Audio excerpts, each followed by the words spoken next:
Texto, Evangelista São Mateus, capítulo de número 24, versículo 12 e 13, que nos diz a poderosa palavra de Deus: e por se multiplicar a iniquidade, o amor de muito se esfriará, mas aquele que perseverar até o fim será salvo.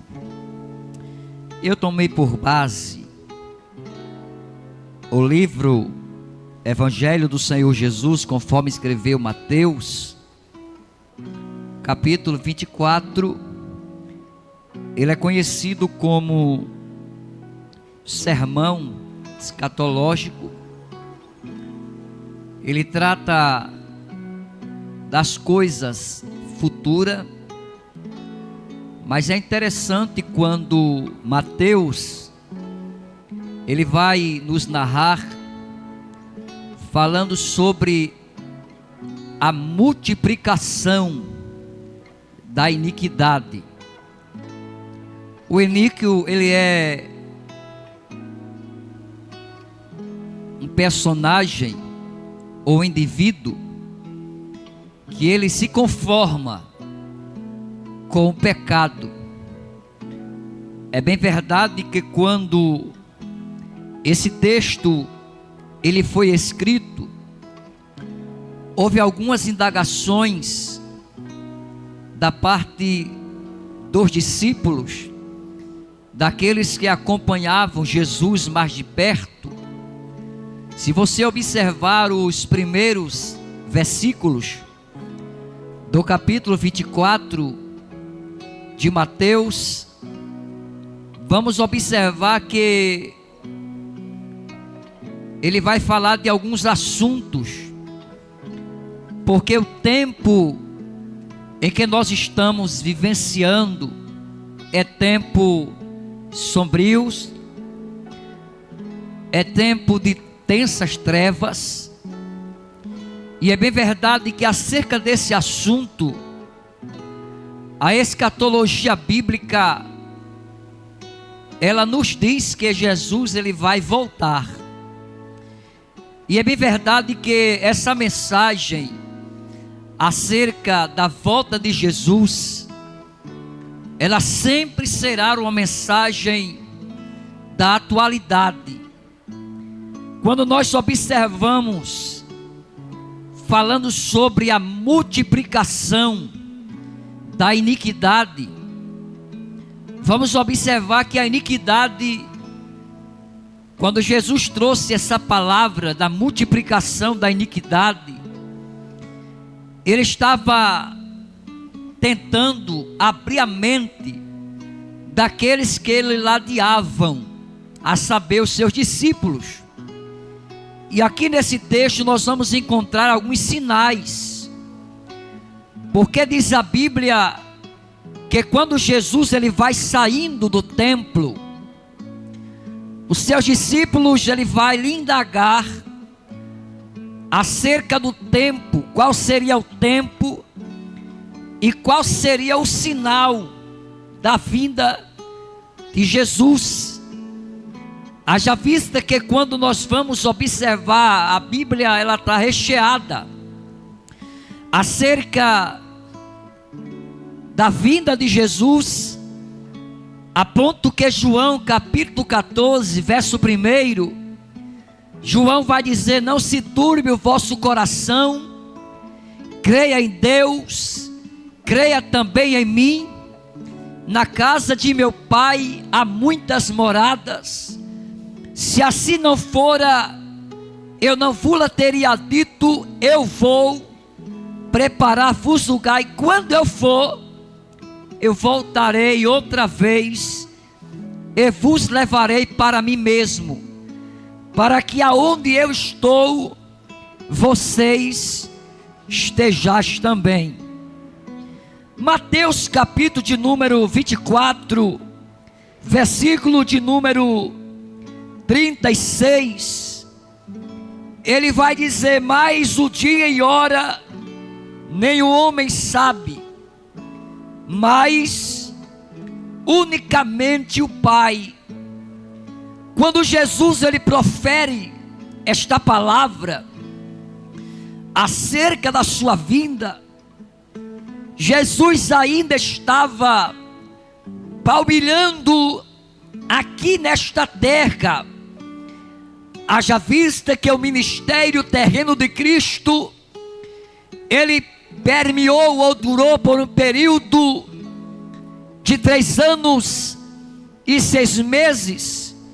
E diga-se de passagem que após a sua ressurreição, Jesus ainda passou aqui na terra cerca de 40 dias andando aqui nesta terra, a ponto que quando Jesus ele faz uma promessa da sua vinda, os discípulos eles não entendiam, porque eles queriam saber qual seria o tempo e qual seria o sinal da sua vinda e também do fim do mundo.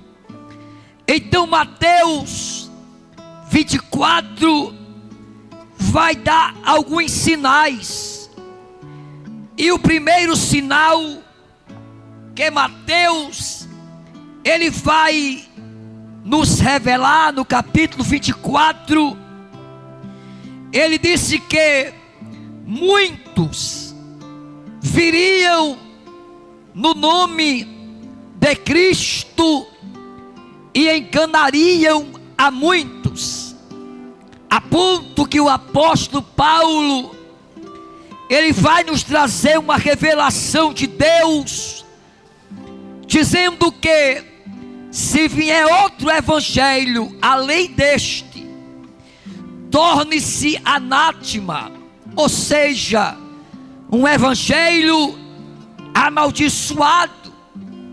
Então ainda nos dias de Jesus, esta mensagem foi escrita e trazendo esta referência que haveria de se levantar muitos Cristo e enganariam a muitos, a ponto, meus amados, que o versículo do número 6 diz que ouvireis de guerra rumores, olhai e não vos perturbei, porque essas coisas vêm acontecer, mas ainda não é o fim. Veja que ele vai falar de alguns sinais, de alguns rumores de guerra, e nós vamos observar na atualidade que já se falam em uma terceira guerra mundial. Haja vista que esta guerra que Jesus estava falando alcançava 2 esferas. Primeiro, a esfera espiritual, a guerra, aquele tipo de guerra que nós não vencemos com a força do braço, aquele tipo de guerra que o nosso adversário, como diz a Bíblia, ele anda rugindo como um leão, buscando a quem possa pragar. Haja vista que esta guerra, ela não se vence, como eu falei, com a força do braço, mas esta guerra espiritual, a Bíblia diz que nós estamos rodeados de uma tão grande testemunhas, a ponto que esta guerra, ela vai abranger 2 esferas. A primeira, a guerra espiritual, e a segunda, a guerra física, a ponto que Jesus ele vai dizer: e ouvireis guerra e rumores de guerra. Veja que na atualidade as nações estão se degradando entre uma e outra, a ponto que o mundo está vivenciando dias de trevas, de tensa trevas, a ponto que isso está causando uma grande insegurança, não local, mas uma insegurança de ordem mundial. E nós estamos observando que as grandes potências mundial estão se preparando, se articulando e estão projetando guerra, e por que não dizer até mesmo uma terceira guerra mundial. Mas esta manhã eu li um texto que fala que aquele que perseverar até o fim, este será salvo. É impossível nós não enfrentarmos o que está escrito, porque o que está escrito é para nossa regra diária, e a Bíblia ela está se cumprindo a cada minuto que passa, a ponto que já tem algumas guerras acontecendo. Você abre ou liga as redes sociais, só se fala de guerra. Você observa Israel, que é a bússola, o relógio de Deus, está em guerra. A Rússia, a Ucrânia está em guerra. E diga-se de passagem que outros países já estão se articulando, como a Coreia do Norte, como bem também aquela potência mundial por nome de Estados Unidos, já estão se articulando para uma terceira guerra mundial. Mas isso que está acontecendo, meu amigo, é o que está escrito na Bíblia: guerra e rumores de guerra. Jesus também falou de outros sinais que ia também acontecer. Ia se levantar nação contra nação, reino contra reino. É interessante, porque para a gente observar isso aqui, não precisa você ir para lugares longe. Nós estamos observando que a guerra, as nações estão perdendo a feição normal, a ponto que as vidas parece que não vale mais nada. Mas diz a Bíblia que o pecado ele gera a morte. Diz a Bíblia que a lei do pecado, a força do pecado é a lei, mas aonde abundou o pecado, superabundou a graça de Deus. Então nós observamos que quando eu tomei por base esse texto para falar da multiplicação da iniquidade e do esfriamento do amor, diz a Bíblia que Deus amou o mundo de uma tal maneira que Ele deu o seu Filho unigênito, para que todo aquele que nele crê não pereça, mas tenha a vida eterna. Veja a expressão do texto. Jesus falou que haveria a multiplicação da iniquidade e o esfriamento do amor. Mas veja a expressão, ele disse: o amor vai esfriar, mas não é de todos, é de muitos. Por quê? Porque ainda existe um povo aqui na terra que se chama pelo seu nome, e este amor que está impregnado em nossos corações faz com que nós sairmos às ruas, os valados, os becos. Este amor nos leva a estar levando esta palavra de segunda a quinta-feira, aonde no louvor e palavra. Por quê? Porque só quem tem amor é quem faz acontecer esta manifestação da presença de Deus em nós. É o amor que faz a gente sair para levar as boas novas.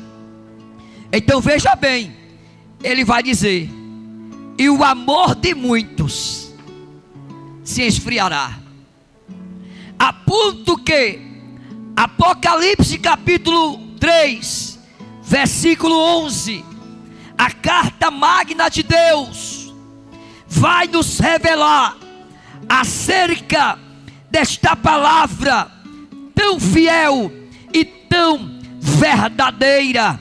Apocalipse capítulo 3 e verso 11, a Bíblia vai dizer: venho sem demora, guarda o que tens, para que ninguém tome a tua coroa. Então, essas guerras interna e externa, elas sempre estão acontecendo em uma velocidade. Por quê? Porque diz a Bíblia: passarão os céus e a terra, mas as suas palavras não hão de passar. Veja bem, a Bíblia está se cumprindo, e eu observei nesses últimos dias que parece que a Bíblia, na mente de algumas pessoas, já se tornou um livro normal, a ponto que se levantou pessoas aí dizendo que nós temos que reescrever a Bíblia, que tem alguma coisa errada com a Bíblia. Veja bem, quando Jesus falou sobre estes sinais, guerra, rumores de guerra, nação contra nação, reino contra reino, terremoto em vários lugares. O que aconteceu agora no Japão? Uma cidade foi sacudida em questão de minutos. Uma cidade foi totalmente destruída. Diga-se de passagem que 90% daquela cidade foi destruída. Por quê? Porque a natureza está pregando, o maremoto está pregando. Glória a Deus.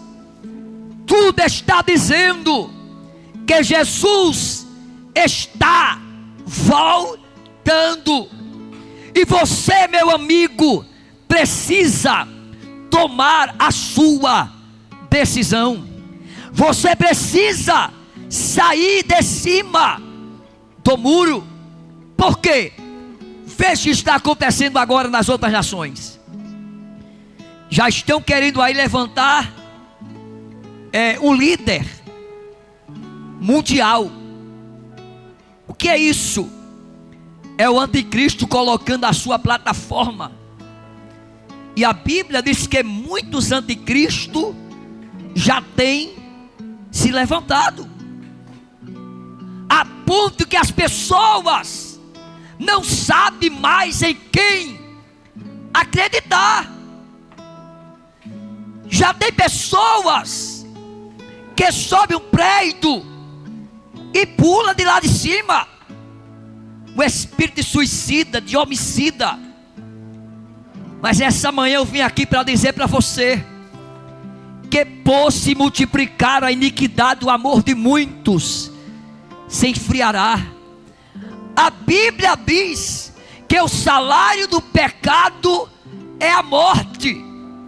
O pecado, em Isaías 59, verso 2, ele causa divisão, separação. Deus não se alia com o pecado. Deus é santo. E o padrão de santidade de Deus não dá para se corromper. E o que é que acontece? Quando Jesus proferiu isso aqui, ele disse: e todos estes é o princípio das dores, mas ainda não é o fim. Mas se você perseverar, se você se ajustar à vontade de Deus, se você quer anunciar este mundo, porque diz a Bíblia que o mundo jaz no maligno. O sistema do mundo é diabólico. Outra coisa, esse sistema, ele está corrompido. E o sistema corrompido, Jesus falou que não há consenso entre a luz e a treva. Ou é luz ou é treva. Aonde chega a luz, as trevas se desfaz. Jesus falou: e conhecereis a verdade, e a verdade ela te libertará. E se pois o Filho do Homem te libertar, ele vai dizer: verdadeiramente sereis livre. A Bíblia está recheada de exemplo, porque quando nós vamos observar o texto, diz aqui no versículo 1: e Jesus, saindo, partiu para o templo, e aproximaram dele os seus discípulos, e lhe mostraram o edifício, o templo. Mas Jesus lhe disse: não ficará pedra sobre pedra que não seja derribada. Eles mostraram a estrutura do templo. Era cerca de 50 anos para levantar aquele templo. E Jesus disse que aquele templo seria derrubado e em 3 dias seria edificado. Jesus estava falando não da estrutura feita por mão de homem, mas Jesus estava se referindo a Ele próprio, porque a mensagem que Jesus queria passar era aquilo que Jesus ensinava a eles no dia a dia. A primeira lição que Jesus deu a eles: para isto o Filho do Homem se manifestou, para desfazer as obras do diabo. A segunda instrução que Jesus passou para eles foi acerca deste evento, que o Filho do Homem seria entregue na mão dos pecadores, ia morrer, mas ao 3º dia ele ia ressuscitar com poder e grande glória. Mas eu observei aqui nesse texto que o que eles queriam saber mesmo era qual seria o sinal e qual seria o sinal da vinda de Jesus. E eles queriam saber qual era o tempo do fim do mundo. Aí Jesus vai responder para eles: dia e hora nem o homem sabe, nem o filho, nem os anjos, mas unicamente o Pai. Quando Jesus proferiu isto aqui, Jesus ainda estava na terra. E nós sabemos, pastor Edmilson Marinho, que Jesus, ele era 100% homem e 100% Deus. 100% homem, Jesus dizia: eu tenho fome. 100% homem, Jesus dizia: eu tenho sede. Jesus, ele era portador de uma dupla natureza, humana e divina. Humana e divina. Quando Jesus falou que nem o homem e nem os anjos, Jesus falou com a sua natureza humana. Por quê, pregador? Porque ele ainda estava aqui na terra.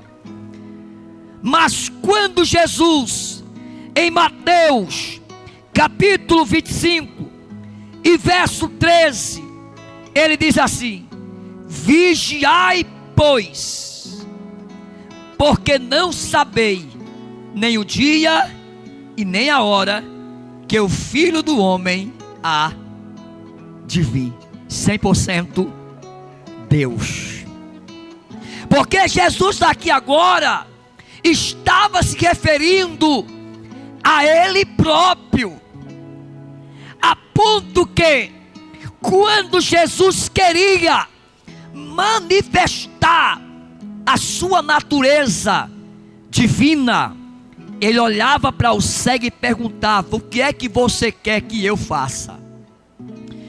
E o cego dizia: eu quero ver. A natureza divina de Cristo dizia: veja, a sua fé lhe salvou. Ora, quando Jesus queria fazer o milagre com a sua natureza divina, ele chegou na aldeia de Naim, aonde era levado o cortejo de uma mulher que era, de um filho de uma mulher que era viúva. Ele toca no caixão e a natureza divina de Cristo diz para aquele moço que estava morto: jovem, eu te ordeno, levanta-te. O que é isso? A natureza divina. Quando a natureza de Jesus humana queria se manifestar, ele dizia: eu tenho sede. Porque Jesus, ele era homem, 100% homem. E é interessante eu falar isso aqui, porque o que os discípulos queriam saber mesmo era qual era o dia, qual era a época que todas essas coisas iriam acontecer. Aí Jesus vai dizer aqui no versículo de número 9 de Mateus 24: então hão de vos entregar para serem atormentado, e vos matarão, meu Deus, e serão odiados por todas as nações por causa do meu nome. O que é que está acontecendo hoje? Vamos falar da atualidade. Uma grande perseguição em massa contra os cristãos. E eu não falo acerca de Brasil, eu estou falando que agora, enquanto eu estou aqui na live pregando, algum cristão no mundo está sendo perseguido e morto. Estamos sendo alvos, mas está escrito que é por causa do nome de Jesus. E a Bíblia diz que a este nome hão de se dobrar todos os joelhos daqueles que estão nos céus, a saber, os anjos, daqueles que estão na terra, a saber, os homens, daqueles que estão debaixo da terra, a saber, os demônios. Eles vão ter que se prostrar e reconhecer que Jesus Cristo, Ele é Senhor, para a glória de Deus Pai. Então, tudo que nós estamos observando é o cumprimento da Bíblia. Deixa o diabo se espernear, porque o dia dele, meu Deus, está próximo.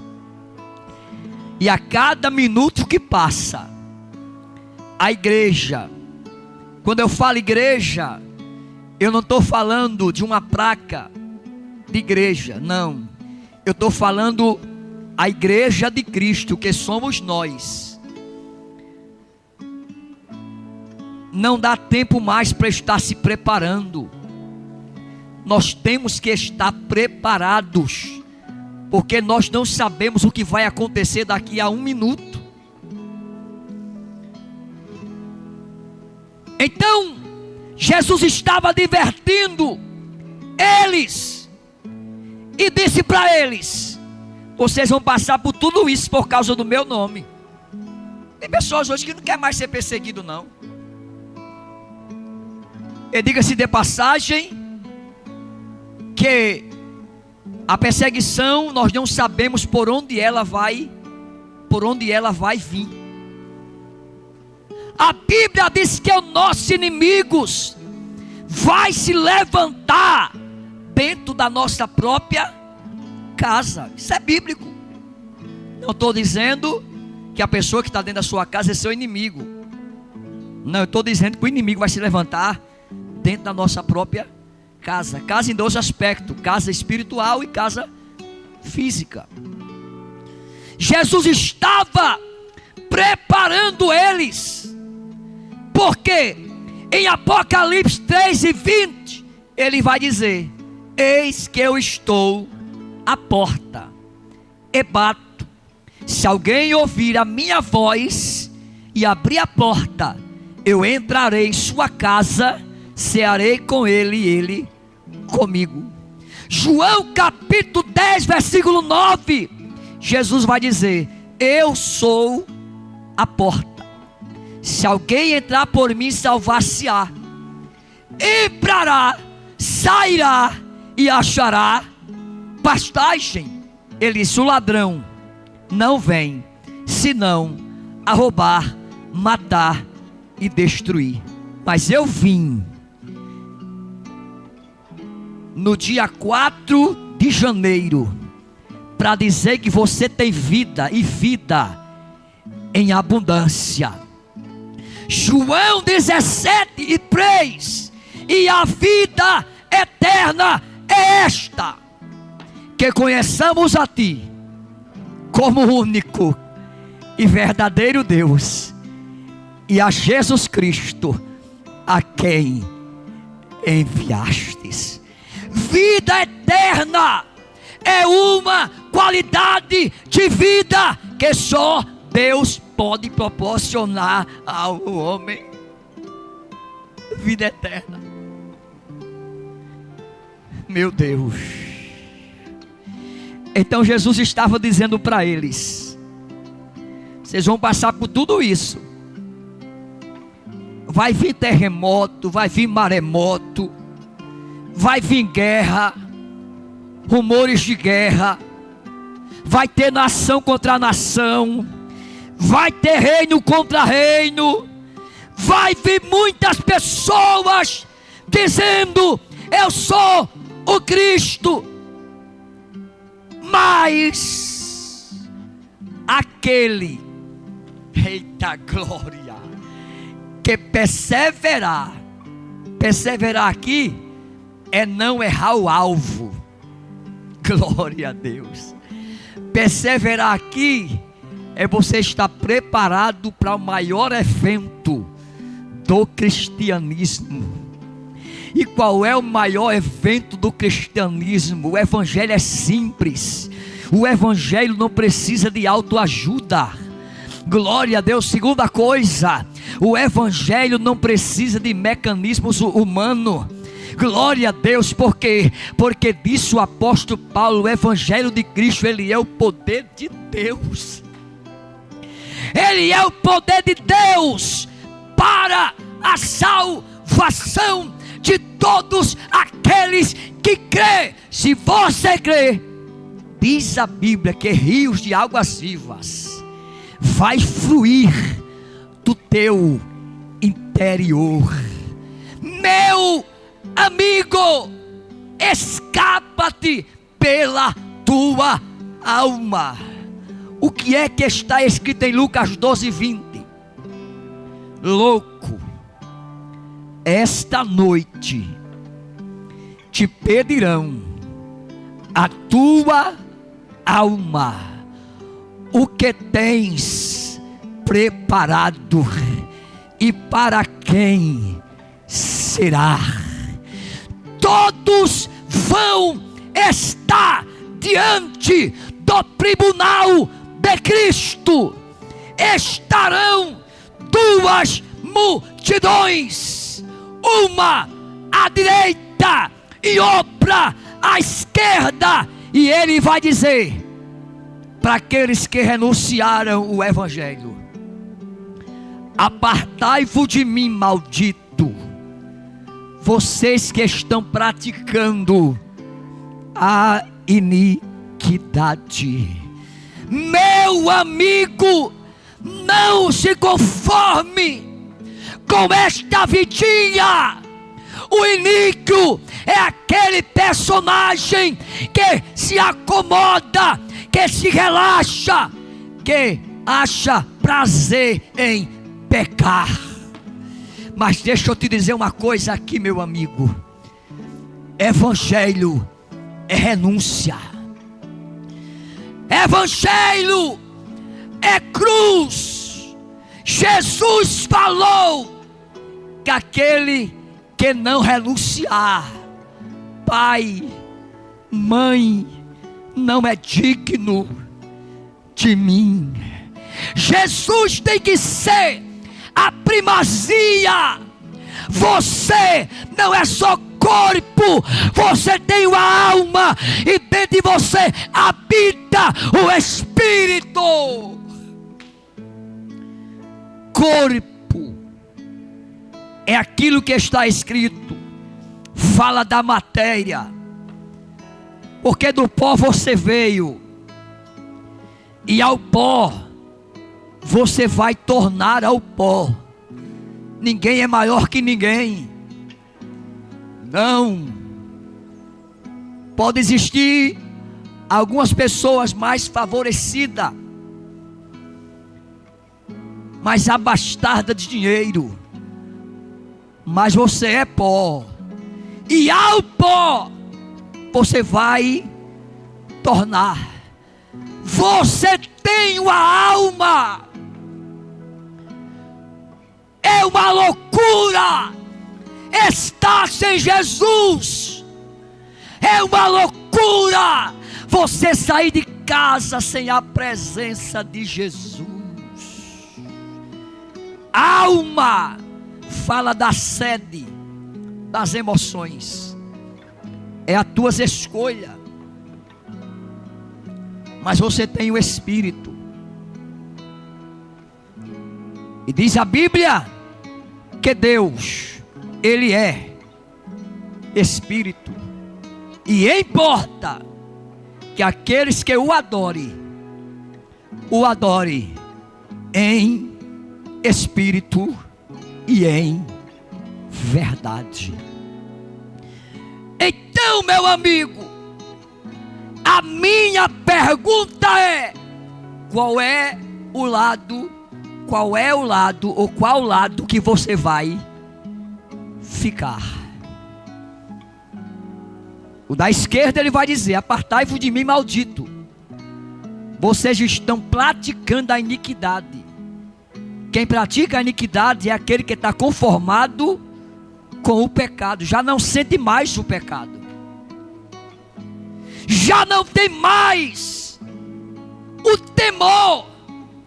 Mas nós temos que ter temor e tremor diante deste Deus que é tão lindo, que é tão maravilhoso e que quer transformar a tua vida.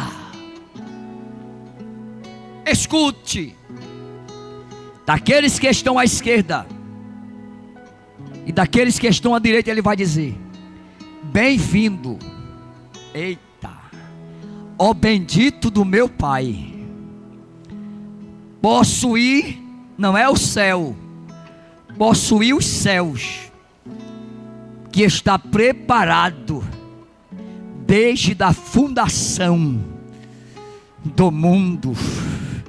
Esse céu está nos aguardando. A nossa pátria não é aqui. Não se apegue.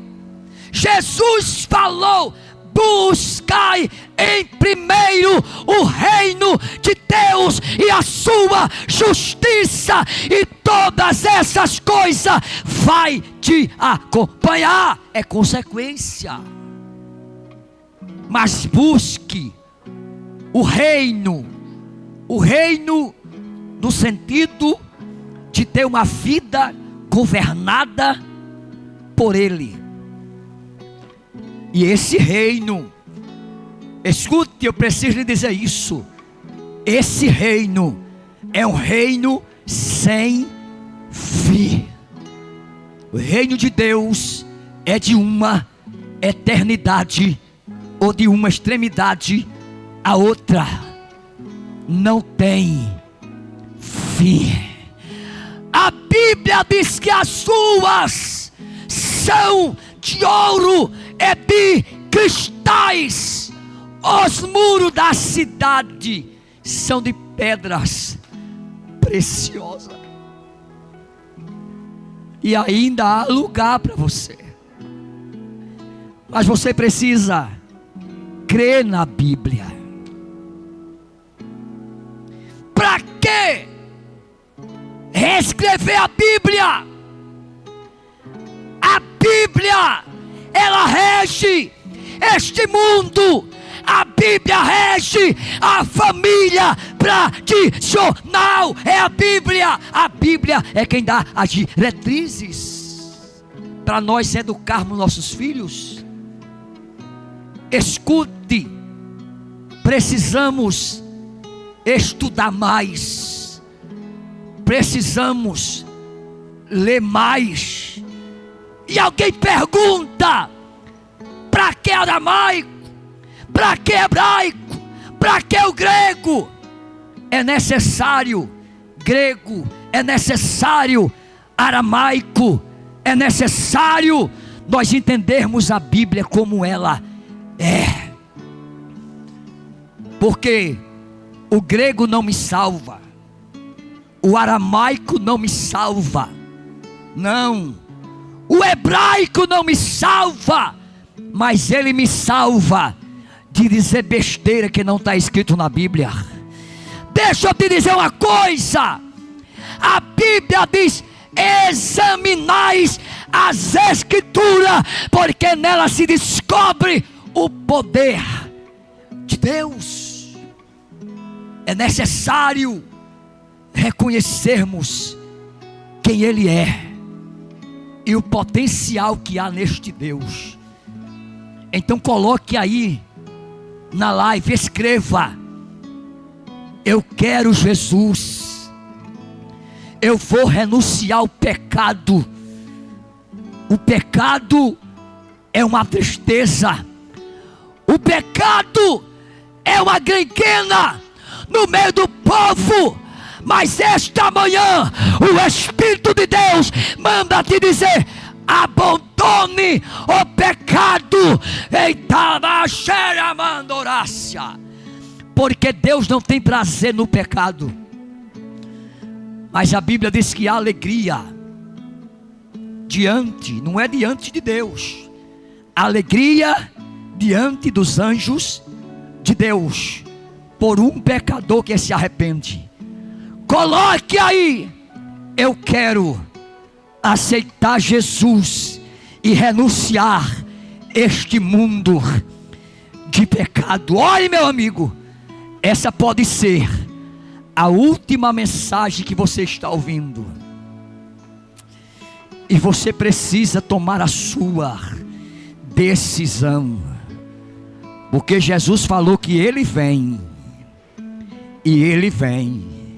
Jesus falou que vai voltar, e Ele vai voltar.